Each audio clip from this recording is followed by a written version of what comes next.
Hey everybody, welcome to another edition of the Pickleball Podiatrist.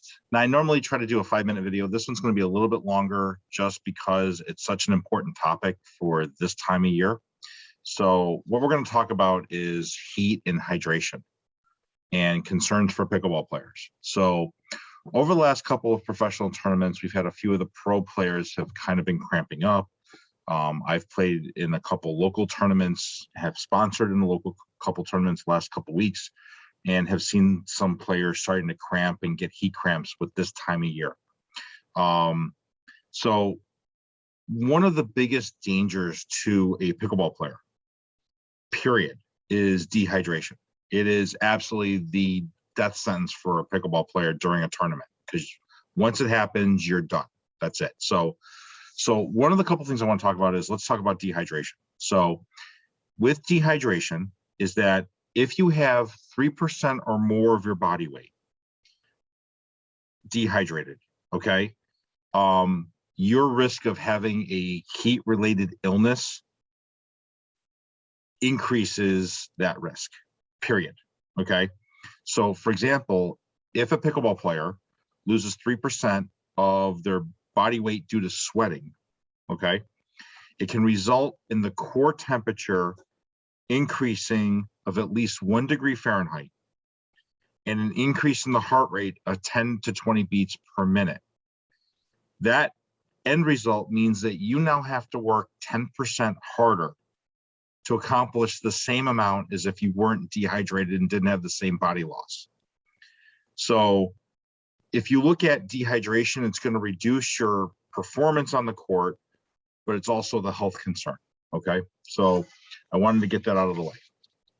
So that's really important. So let's talk about what you need to do to prevent the dehydration, okay? So you want to drink at least 16 to 20 ounces of water, which is basically one standard bottle, okay, of water, or have electrolyte enhanced sports drink 2 hours before you play.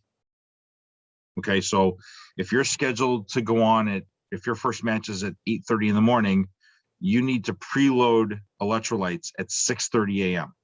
Okay. During match play, and this goes for practice too, but really we're talking about tournament match play.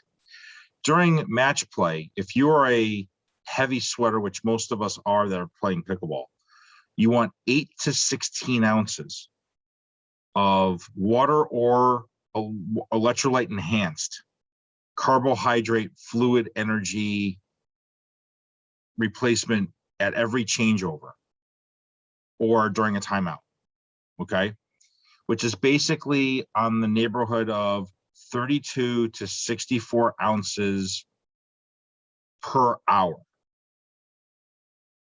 So if we look at the standard water bottle, which is 16 ounces, you need to be drinking 4 of those during match play every hour.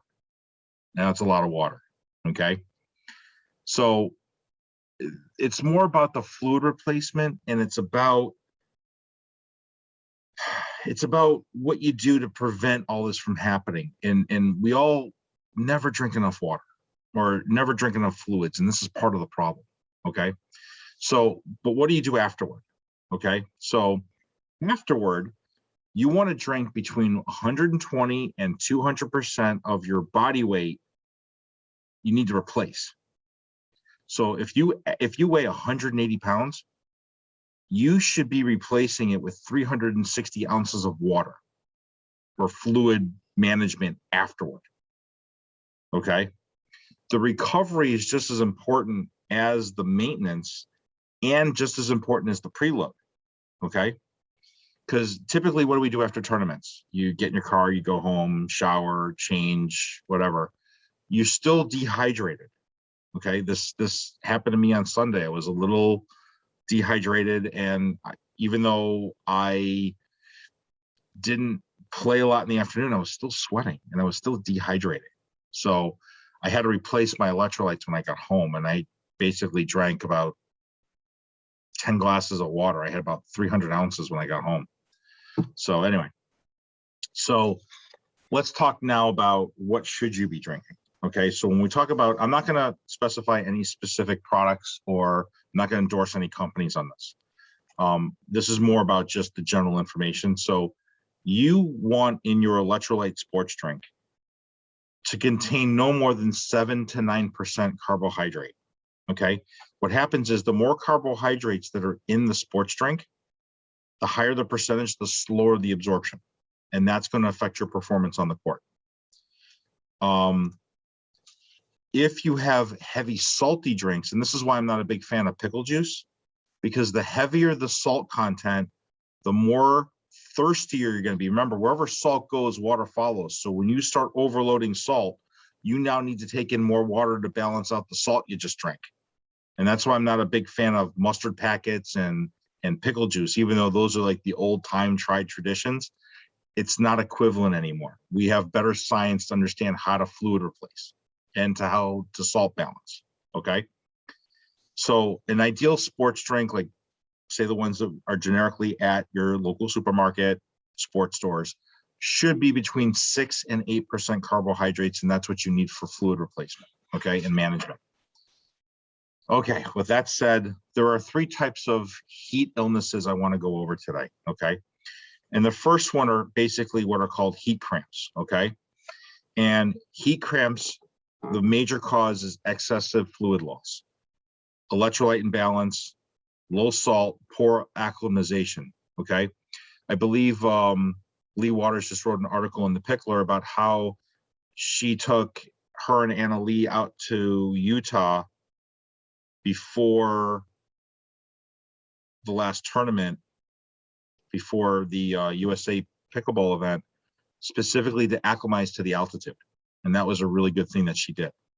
So your symptoms for heat cramping is going to be excessive sweating, cramping in your abs or your extremity. The treatment, get out of the sun, start cooling down. If you have to go to your car and turn on the air conditioning, get out of the sun. Passive stretching, water electrolyte replacement, and ice massaging and stretching.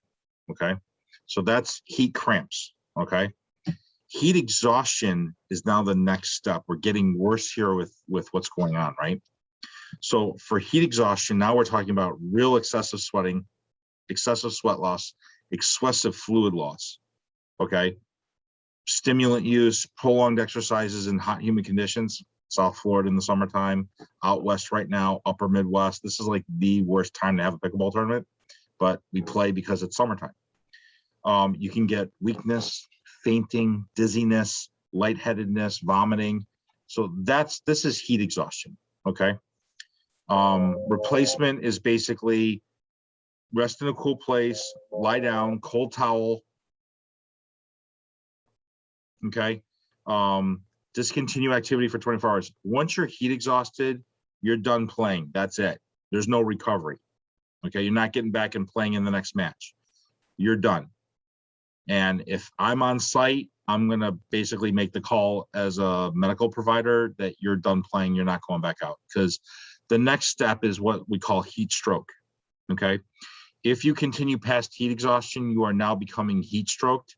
This is absolutely the true medical emergency.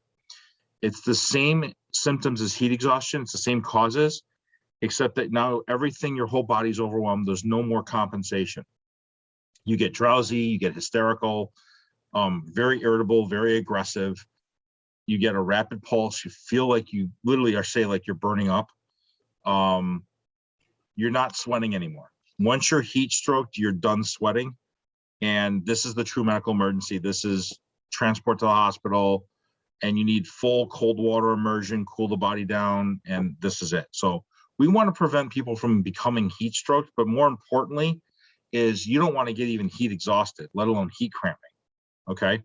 At heat cramping, we can still fluid replace you, cool you down, you can recover a little bit, and you can stretch. But once you're heat exhausted, you're done.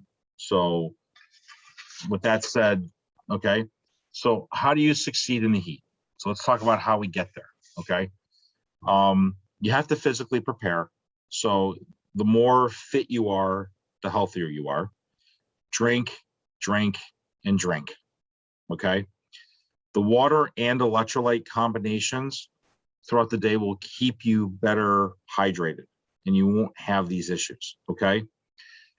Once you're thirsty, you're already dehydrated. Okay. Drink all the time. Even when you're not thirsty, keep drinking. Okay. You can increase your salt content in the food that you eat.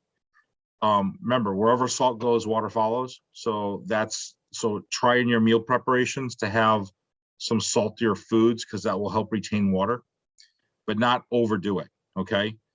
Use ice and other cooling mechanisms to keep the body cool go under a tent, get into your car, find air conditioning, whatever you got to do, that's what you got to do. Again, protein fueling between matches. Make sure you're eating a protein bar, some sort of protein with about 10 to 20 grams of protein to keep your body fueled and functioning. This helps to base it out.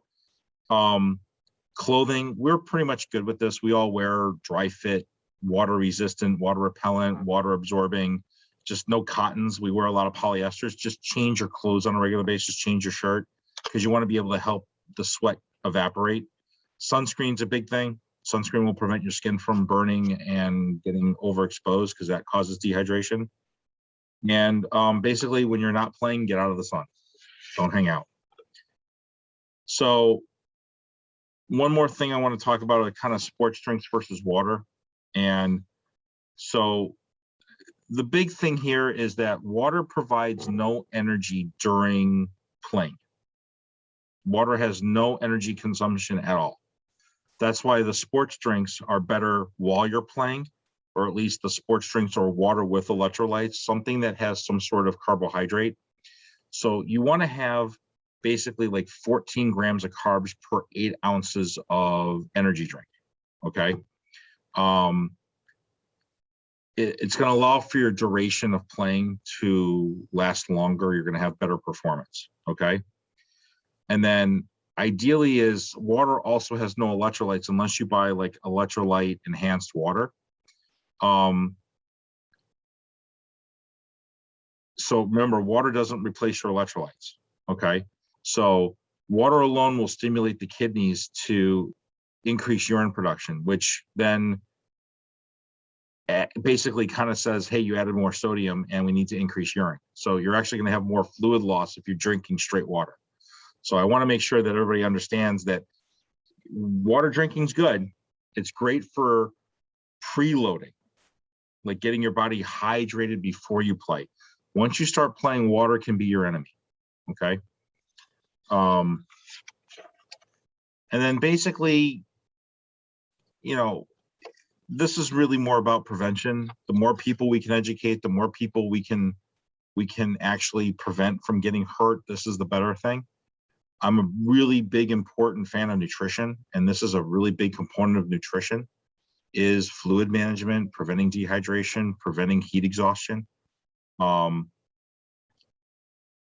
So this is the reason why all the sports drinks that are on the market today have been scientifically, evidently proved. The reason why they're not sodium loaded is because the more sodium you take, the more your body is going to force urine. And we just kind of want to be low sodium playing. Okay. This is all about sweat levels, and the heavier the sweater, listen, you got to fluid replace, but you got to replace it smartly. So hopefully this is a little bit more of an educational thing for people. If you have more questions, feel free to reach out to me at the Pickleball Podiatrist on Facebook and Instagram. You can reach my practice page at drlullove.com.